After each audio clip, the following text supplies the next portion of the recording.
Martes 22 de octubre del 2019, ¿qué tal? Muy buenos días, bienvenidos a su programa Contacto Directo. Empezamos revisando quiénes son hoy nuestros invitados.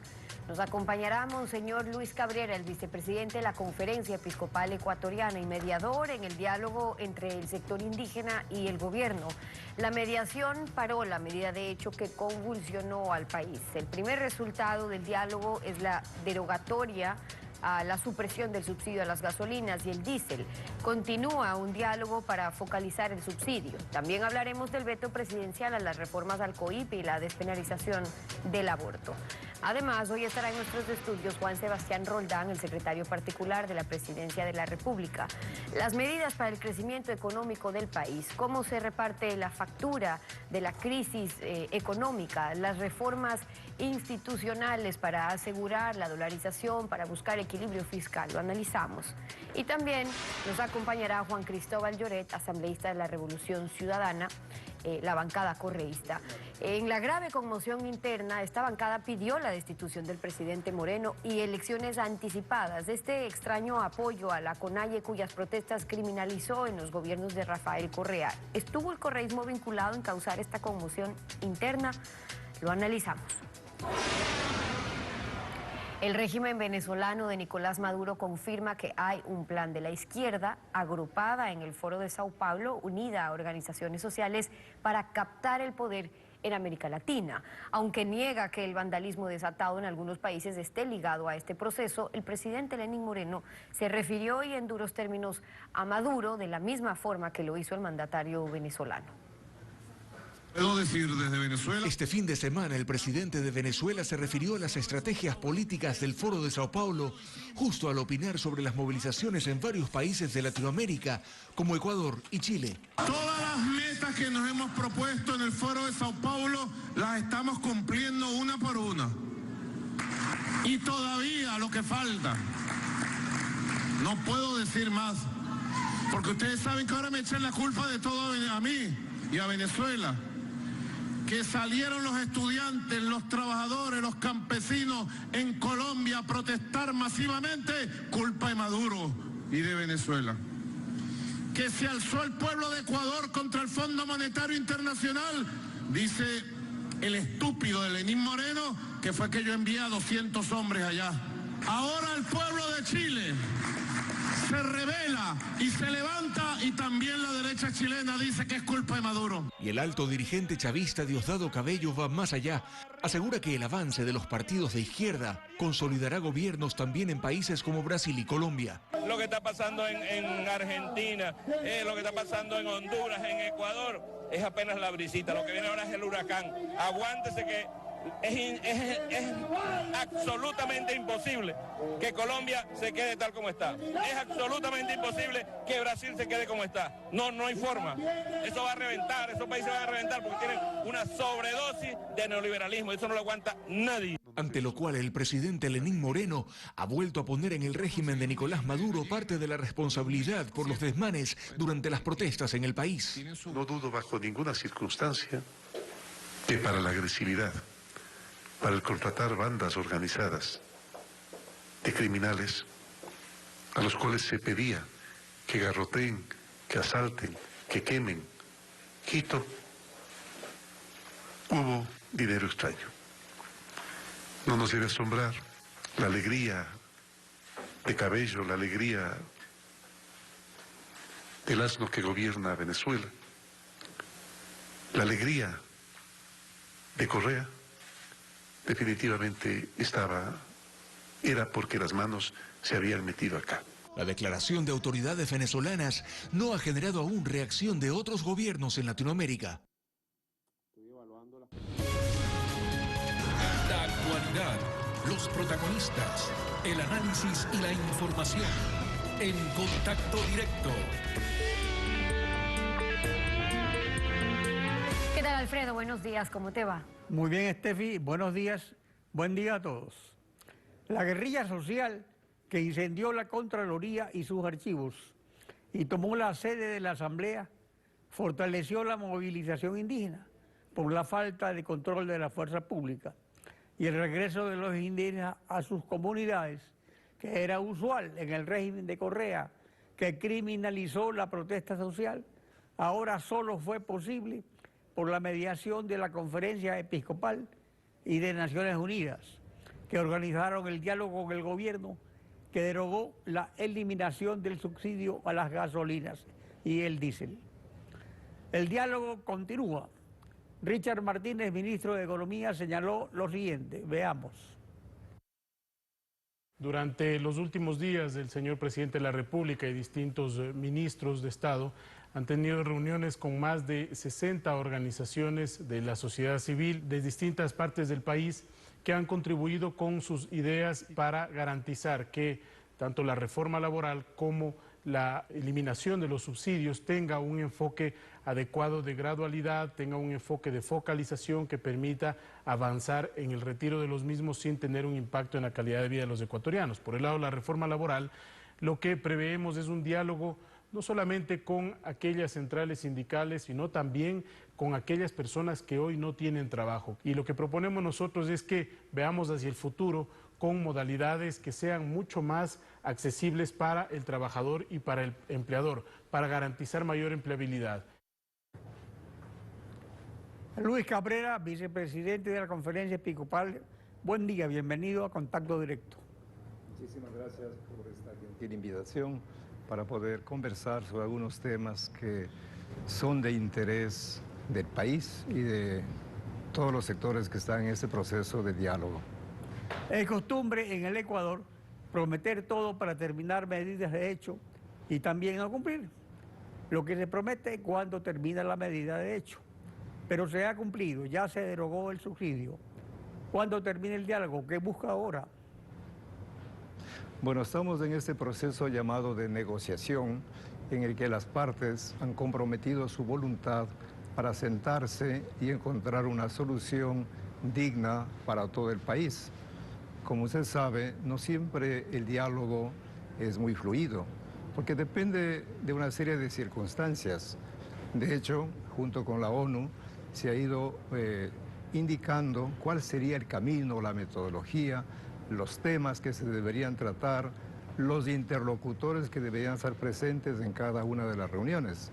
De tal manera que es un proceso complicado, difícil, porque no están únicamente los pueblos y nacionalidades indígenas, como acaba muy bien de decir el ministro, pues también hay otros sectores que deben participar. De tal manera que el proceso de diálogo continuamos en este tema de la negociación. Nosotros insistimos en que debe haber la confianza mutua, debe haber la transparencia y sobre todo la decisión de negociar, de ceder, saber que ceder no es perder, siempre en función de un bien superior, en este caso del país. Entonces estamos en este camino, esperemos que los resultados sean positivos, de tal manera que satisfagan a nuestro pueblo ecuatoriano. El diálogo se ha ampliado al FUT sobre la reforma laboral, aunque el FUT luego se interrumpió el diálogo o lo interrumpió el gobierno. En todo caso, se sigue dialogando sobre la reforma laboral. Este es un diálogo aparte, separado del que están mediando la Iglesia y Naciones Unidas, o estas conversaciones forman parte del mismo diálogo. Bueno, de hecho, en el diálogo entre el gobierno y el Frente Unitario de Trabajadores, ahí está participando directamente la Organización Internacional de Trabajadores como mediador. De tal manera que nosotros, al menos como Conferencia Episcopal, estamos centrados de una manera muy particular en el diálogo entre las comunidades o los pueblos indígenas con el gobierno.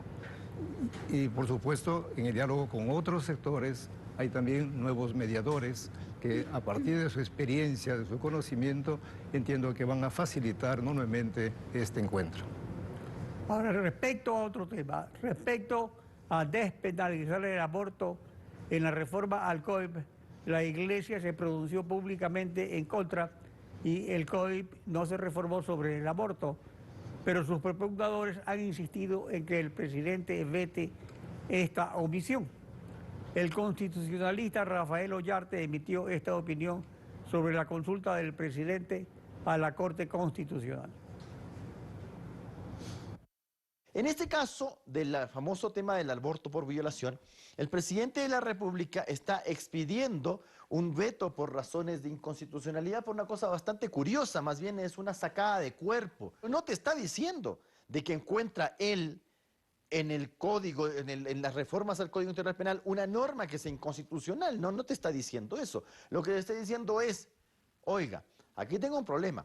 No se aprobó el aborto por violación, pero hay una transitoria. Ciertamente, si esto llega a la Corte y la Corte te contestara, lo que tiene que decirte es, efectivamente, esa transitoria resulta inconstitucional porque no tiene norma principal respecto de la cual funcionar. Una Corte Constitucional que lamentablemente tiene una mayoría afecta al saltarse la Constitución. Y por lo tanto, ahí existiría la puerta abierta para que la Corte haga algo que no puede hacer. La Conferencia Episcopal, ¿qué opina al respecto? Bueno, nosotros nos hemos dejado asesorar por muchos juristas y constitucionalistas, de tal manera que nosotros estamos plenamente de acuerdo con lo que acaba de decir el doctor Oñarte. Si no hay reforma del artículo 150, resulta improcedente la disposición transitoria al respecto. Todo lo que la Corte Constitucional tendría que notificar a la Asamblea que debe corregir este error que ha cometido en la redacción. Por supuesto que en el veto aparece también una expresión que dice, dada la ambigüedad, entonces están pidiendo que se analice sobre la constitucionalidad de esta disposición transitoria, lo cual no sé cómo vayan a tratar, pero nosotros estamos de acuerdo plenamente que la Corte Constitucional, basada en argumentos constitucionales y legales, debería limitarse únicamente a notificar a la Asamblea y no introducir una reforma que no le compete. Sería interesante que el público conozca esta disposición transitoria para que juzgue el público. El asunto es que por error inexcusable de la presidenta de la Comisión Legislativa, ponente de las reformas y partidaria de despenalizar el aborto, se dejó en el texto aprobado la disposición transitoria segunda de las reformas que dice que en 90 días de plazo el Consejo de la Judicatura y el Ministerio de Salud deben emitir normativa para aplicar el aborto no punible según reforma al artículo 150 del COIP. Pero resulta que esa reforma jamás se aprobó. Es esto error de la Secretaría Jurídica del presidente. La Corte debe excusarse de opinar sobre una reforma imaginaria entonces y devolverlo a la Asamblea. Bueno, ese es el comentario y el criterio fundamentado, repito, de muchos notables juristas y constitucionalistas. En todo caso, para nosotros, desde nuestro punto de vista, está claro que la Constitución y la ley deben estar siempre al servicio de los derechos humanos, comenzando por el primero y fundamental, como es el derecho a la vida en todas sus etapas y en todas sus dimensiones. Luis Cabrera, vicepresidente de la Conferencia Episcopal, gracias por acompañarnos en Contacto Directo. Muchísimas gracias a usted. Estefi. 7:13. Vamos a una pausa y al regresar estará Juan Sebastián Roldán, el secretario particular de la presidencia. Hablamos sobre las medidas económicas, fruto del diálogo con todos los sectores sociales y la reestructuración del sistema financiero para fortalecer la dolarización. Volvemos, no se vayan.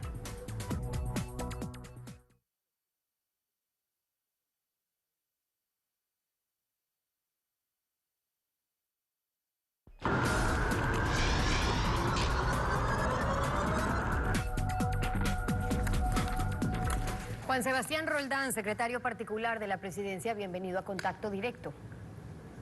Buenos días, muchas gracias por la invitación, Estefan. Buenos días también. Ayer en la tarde la CONAIE publicó una carta al FMI, una carta con intención, dijeron, y exigen que paren las presiones para firmar cartas, tratados que no benefician al pueblo ecuatoriano, y dicen porque ya ha quedado claro el descontento del movimiento indígena y que caso contrario los gobernantes deberán asumir las consecuencias de aplicar esa política económica ortodoxa.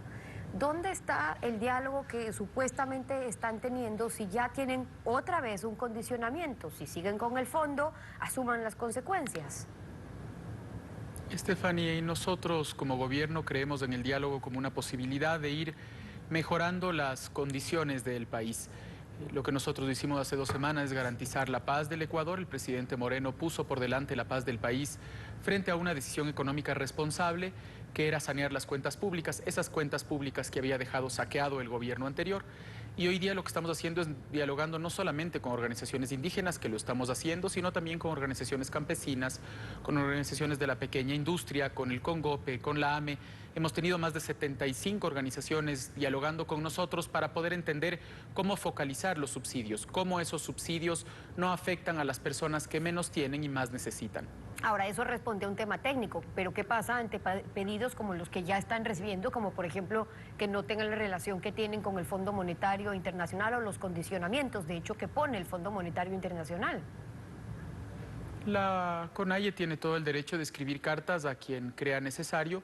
Nosotros como gobierno fuimos electos para tomar las decisiones económicas correctas, porque hacer lo correcto es lo fundamental en el gobierno. Nosotros creemos que abrirnos al mundo y que distintas organizaciones mundiales le presten al Ecuador 10.000 millones de dólares a menos del 5% y a más de 30 años es una oportunidad para que los ecuatorianos tengamos nuestros bolsillos sanos.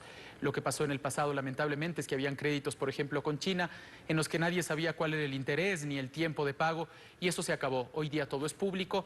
Y el gobierno nacional, el ministro de Economía, bajo órdenes del presidente de la República, Lenín Moreno, toma las decisiones correctas para el Ecuador. Esas son sanear la economía para que los bolsillos de los ecuatorianos estén sanos y estén en buenas condiciones. Sin embargo, no pudieron insistir en una de aquellas medidas que creían que era necesaria, como lo que contenía ese decreto. ¿Qué evaluación ha hecho el gobierno después de estas semanas de protestas, de cómo han tenido que responder incluso? Primero, que no iban a dar el brazo a torcer, que el presidente estaba muy firme, finalmente que por la paz del país ya no eliminaban el subsidio, luego que hay que focalizar, pero eso ya parece estar también en una lista de espera sin que sea urgente hoy.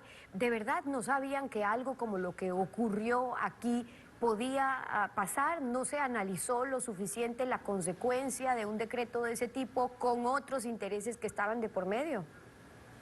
Diferenciemos lo que sucedió. Por un lado, hubo gente descontenta y es importante que un gobierno mire ese descontento. Es lo que llevó al presidente de la República a reflexionar y al gobierno nacional a reflexionar.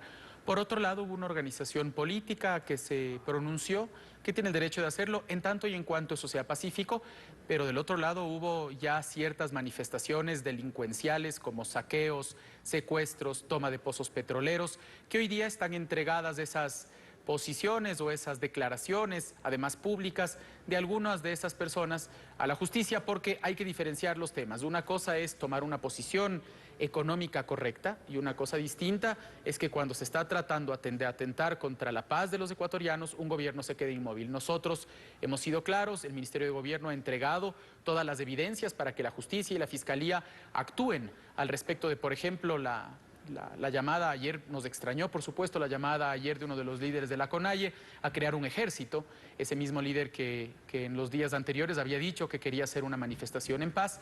Nosotros tenemos que diferenciar las cosas y en esa diferencia, por supuesto, las decisiones económicas se siguen tomando. Se envió la ley tributaria a la Asamblea, una ley que es fundamental para poder no elevar el IVA, para poder eliminar el anticipo al impuesto a la renta, para que la economía se dinamice y al mismo tiempo para pedirles a los que más tienen una contribución para mejorar la seguridad. Ahora, y del otro lado estamos dialogando con las organizaciones para tener el mejor decreto posible para que los subsidios para que la focalización de los subsidios o la eliminación de algunos subsidios no hagan daño a las personas que más necesitan. Estas medidas se ponen sobre la mesa en medio de un contexto político también, donde está claro que otros persiguen distintos fines, pero ¿dónde estaba inteligencia aquí? ¿Cómo es que se denuncia, por ejemplo, ahora un ataque de una guerrilla urbana sin que hayan podido haber estado advertidos? Si saben, según ha dicho el propio presidente, que habían ingresado extranjeros en el anterior gobierno con otros fines, ¿qué se ha hecho al respecto? ¿Qué saben hoy ya de lo que ha ocurrido? Ayer el ministro de Defensa y la ministra de Gobierno fueron claros en que estamos cambiando nuestras políticas de seguridad, entendiendo que hay otro tipo de intenciones. Esas intenciones no solamente se han visto en el Ecuador, sino en otros países, las imágenes de Chile, las imágenes de Haití, las imágenes de Honduras y las declaraciones de algunos funcionarios venezolanos, esos causantes del mayor éxodo de la historia de nuestro continente, ¿no? El dictador Maduro, su canciller, esos grandes amigos del gobierno de Correa, ayer decían que van a seguir caotizando el continente. En el Ecuador tienen una contención, esa contención es en primer lugar la paz que los ecuatorianos más ansiamos, en segundo lugar la elección que tuvimos los ecuatorianos de un gobierno autoritario durante 10 años, despilfarrador y corrupto, y en tercer lugar la posición firme de un gobierno que ya tiene claras cuáles son las posiciones de algunos actores supuestamente políticos que lo que buscan es caotizar el país y por supuesto eso no va a ser permitido. Esa política de seguridad ayer fue aclarada por el ministro de Defensa y es el camino que nosotros tomaremos en adelante. De todas maneras,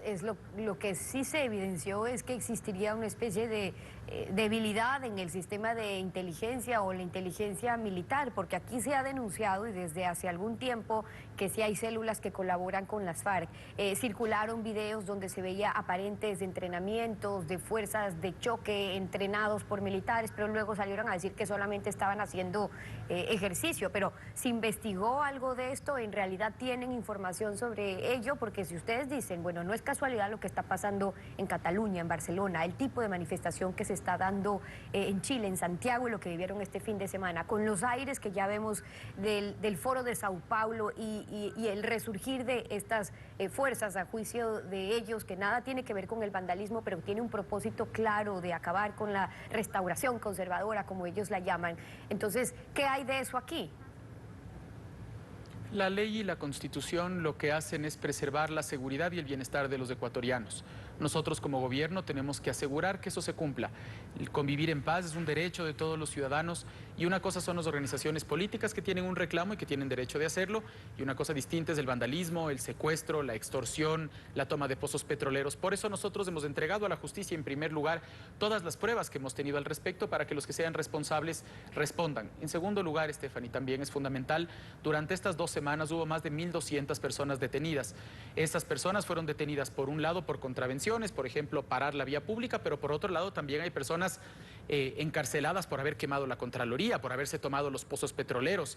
Importantes actores políticos de las provincias amazónicas estuvieron involucradas con eso y fueron apresadas. Luego estamos preparando, como le decía hace un momento, una posición clara desde los sistemas de seguridad para que esto no vuelva a suceder. Por supuesto que quienes quisieron pescar a río revuelto, muchos de ellos vinculados al gobierno anterior, por eso salieron corriendo a la Embajada de México, saben que tienen parte de esa responsabilidad y esa responsabilidad les va a llevar a responder ante el pueblo ecuatoriano y la justicia por esos desmanes, por el vínculo con el gobierno de Maduro y porque siempre quisieron llevar al Ecuador hacia Venezuela. El presidente Moreno lo impidió y eso es lo que no le perdonan. El Ecuador es un país soberano, un país justo, un país que camina hacia la prosperidad y nunca quiere parecerse a esa Venezuela que ha expulsado, ha torturado y ha dejado sin alimentación y medicinas a sus propios hijos venezolanos. Y sobre el decreto que provocó estas manifestaciones y una resistencia en cambio distinto, que sí es legítima por quienes sintieron o creyeron que estaban siendo afectados con la política o las medidas económicas que impuso el gobierno, esta política de subsidios a los combustibles ahora, de focalización, tomará más tiempo en conocerse. Focalizar ya no le permite al gobierno además recaudar lo que pretendía hacer con eliminación de subsidios, especialmente en diésel, que es el más alto para el Estado. ¿De dónde sacar entonces esos 900 millones que esperaban recaudar solo con diésel? ¿O es parte de lo que se está viendo ya en reformas tributarias? ¿Qué más viene entonces? El diálogo es el que nos tiene que entregar las respuestas a sus preguntas, Stephanie. Nosotros creemos que el diálogo es el espacio en el que nosotros escuchamos a los ecuatorianos para lograr los 2 propósitos. Uno, acabar con el contrabando, porque sabemos y todos los ecuatorianos hoy día están conscientes de la cantidad de plata, 400, 500 millones de dólares todos los años que se va por contrabando. Acabar con una distorsión de un subsidio que estaba yendo a los que más tenían, que no lo necesitamos. Los subsidios tienen que ir para las personas que más lo necesitan. Y al mismo tiempo evitar esas distorsiones para lograr entregar ese dinero para vivienda, para educación, para salud, para bienestar social. En ese diálogo es que nosotros tenemos que juntar todas esas posibilidades y al mismo tiempo sanear la economía. Cuando esos resultados estén en la mano, saldrá un decreto y ese decreto será un decreto de que después de consensuado dejará tranquila a la ciudadanía y al mismo tiempo saneará las cuentas públicas. Juan Sebastián Roldán, el secretario particular de la Presidencia, hoy en Contacto Directo. Gracias por haber estado con nosotros. A usted, muchas gracias. 7:30, vamos a una pausa y cuando regresemos estará Juan Cristóbal Lloret, asambleísta de la Revolución Ciudadana por Azuay. y de la bancada correísta. La protesta social y la violencia que sitió a Quito fue producto de una reacción orquestada internacionalmente también. Lo analizamos al volver. No se vaya. En la conmoción interna, la bancada correísta propuso la destitución del presidente y elecciones anticipadas. La Fiscalía los investiga por organizar el vandalismo en las protestas. Algunos asambleístas están refugiados en la Embajada de México. Juan Cristóbal Lloré, asambleísta de la bancada correísta, buen día, bienvenido a Contacto Directo. Gracias, un saludo a todo el pueblo ecuatoriano. Gracias por el espacio, doctor Pinargote. Ojalá en estos cortos minutos podamos explicarle al pueblo ecuatoriano algunas de las mentiras que se ha dicho en contra del correísmo. Es la primera vez, luego de 22 días que inició este conflicto, que se invita a un correísta para poder dar a conocerle al país algunas verdades. Bueno, de acuerdo a nuestra política de pluralismo, pensábamos que era hora de que ustedes hablen. Acerca de la relación del correísmo con la dirigencia indígena y la grave conmoción interna, Ángel Gende, asambleísta del movimiento Sáchila, indicó. Escuchemos. El movimiento indígena perdió el control, se infiltró el correísmo. No solamente que vinieron a infiltrarse en la movilización del movimiento indígena, sino que también en la misma estructura al interior del movimiento indígena. Y es por eso que una asamblea de la CONAIE, desarrollada en Cotopaxi, se había manifestado que aquellos dirigentes indígenas que sirvieron al correísmo, que fueron parte del correísmo, tenían que nuevamente recuperar la confianza de las bases y se les dio 3 años para que nuevamente vuelvan a tener la confianza. Pero ese acuerdo no se cumplió. En la presidencia de Rafael Correa se criminalizó la protesta social de la CONAIE y en la semana de la grave conmoción eran las audiencias de juzgamiento de Rafael Correa por el caso Cohechos y Sobornos 2012-2016 y de Jorge Glass por el caso Odebrecht. ¿Todo esto fue entonces pura casualidad con el pedido de destitución? A ver, Alfredo, primero empiezo solidarizándome precisamente con la dirigencia indígena, que una vez más, y en este caso ha sido perseguida luego de esta protesta popular. También mi solidaridad a las víctimas que se han dado durante estos últimos y lamentables hechos que ha vivido el país, sobre todo con los familiares de aquellas 8 personas que han sido fallecidas y los miles de detenidos y personas que han sido agredidas durante estas movilizaciones. Segundo, quisiera aclararle cuál ha sido la tónica de estas protestas. Nosotros hemos visto a miles de ciudadanos en las calles, amas de casa, estudiantes, las personas que han sido despedidas precisamente por este régimen, también una serie de sectores y actores que se han unido para poder hacerle frente a un modelo o al retorno de un modelo neoliberal. A la Revolución Ciudadana se nos ha dicho que nosotros hemos sido parte de un supuesto golpismo. Yo le quiero aclarar al país que no se hace un golpismo entregando oficios como nosotros lo hemos hecho, en este caso al propio presidente de la Asamblea Nacional para que pueda convocar a una sesión en el Pleno de la Asamblea Nacional. No se hace golpismo dando una rueda de prensa en la cual le anunciamos que se pueda utilizar un mecanismo que esté establecido en la propia Constitución de la República del Ecuador. No se hace golpismo a sabiendas de que nosotros somos una cuarta parte de una Asamblea Nacional y conforme al artículo 130 de la Constitución se establece que se necesitan 2/3 partes para buscar una salida de orden constitucional, insisto, de orden constitucional en medio de una crisis provocada por el propio gobierno de Lenín Moreno.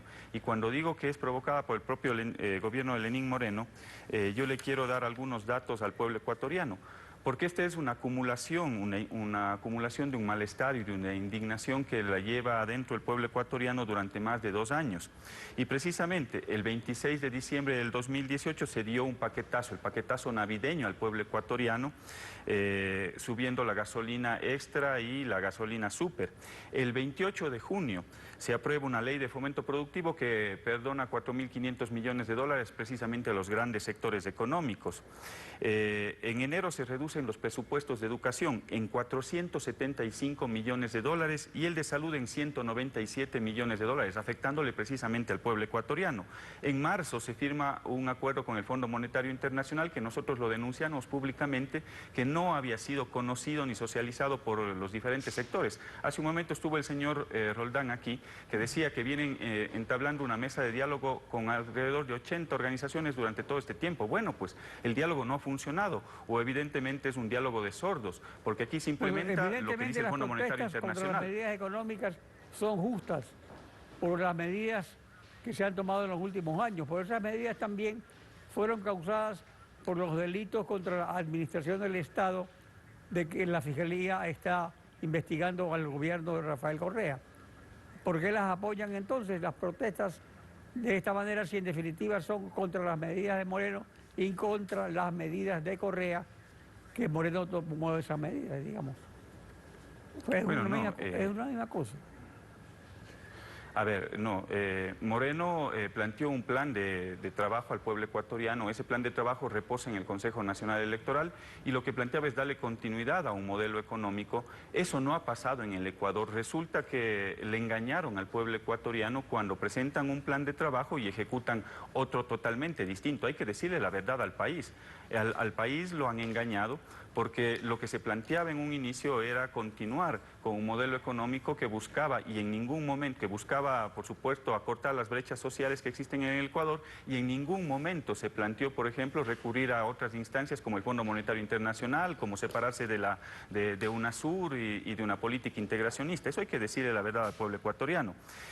También durante estas movilizaciones se ha planteado y se ha tratado de buscar culpables donde no los hay, estimado Alfredo. Yo quiero decir al país, primero nos dijeron en algunas cadenas de medios y de prensa por parte del propio presidente Moreno y de los diferentes ministros de Estado, que los culpables de todo esto eran los correístas y Correa. Luego dijeron que eran las FARC.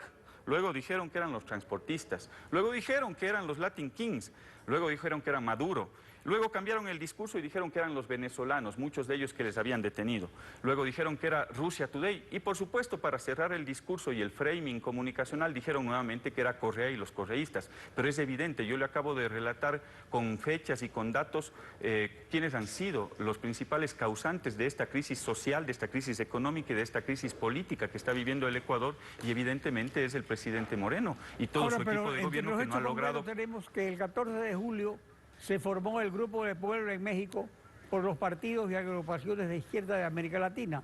Entre los suscriptores de la declaración del grupo, que lanza una plataforma de lucha contra los regímenes de derecha de la región, está Gabriela Rivadeneira, asambleísta que formuló el pedido de destitución del presidente Moreno a nombre de la bancada. Gabriela Rivadeneira y miembros de la bancada se han asilado a la Embajada de México, que es sede del Grupo de Puebla, el cual fue seguido luego por la reunión del Foro de Sao Paulo, y hemos visto a Maduro jactándose de victorias del Grupo de Sao Paulo en estas manifestaciones. Entonces, ¿es la bancada correísta partidaria esta plataforma de lucha del Grupo de Puebla? Bueno, por supuesto, nosotros hemos dicho siempre y hemos sostenido tesis cercanas al progresismo, cercanas a un modelo de izquierda, con la cual gobernamos este país durante los últimos 10 años. Y precisamente fue ese modelo el que le propuso la continuidad del presidente Moreno y que no lo ha cumplido y que le engañaba al pueblo ecuatoriano. Pero sí debo decir que en el caso de los compañeros que se encuentran en este momento bajo la protección del Estado mexicano, es evidente que hay una persecución en contra de los compañeros o quienes estamos dentro de la Revolución Ciudadana, con seguimientos extrajudiciales y de sus diferentes instancias y sus brazos ejecutores, y por lo tanto, en el momento en el cual se pone en riesgo ya la integridad de los compañeros y de sus familias, tienen que recurrir a estos mecanismos internacionales conforme lo que establecen los tratados internacionales, precisamente en el artículo 14 de un convenio firmado con el Estado ecuatoriano y de muchos países, en el cual es un derecho de aquellas personas que sienten esa hostigación de por medio de poder pedir el asilo en cualquier país del mundo. Es parte de un derecho que tienen los ecuatorianos en medio de esta persecución que vivimos hoy en el Ecuador. Jorge Joet, asambleísta de la bancada correísta, gracias por participar en Contacto Directo. Estefi. Así concluimos esta emisión. A ustedes también gracias a su confianza y sintonía. Nos volvemos a encontrar mañana, Alfredo. Mañana continuamos rayando la desinformación en Contacto Directo. Buenos días.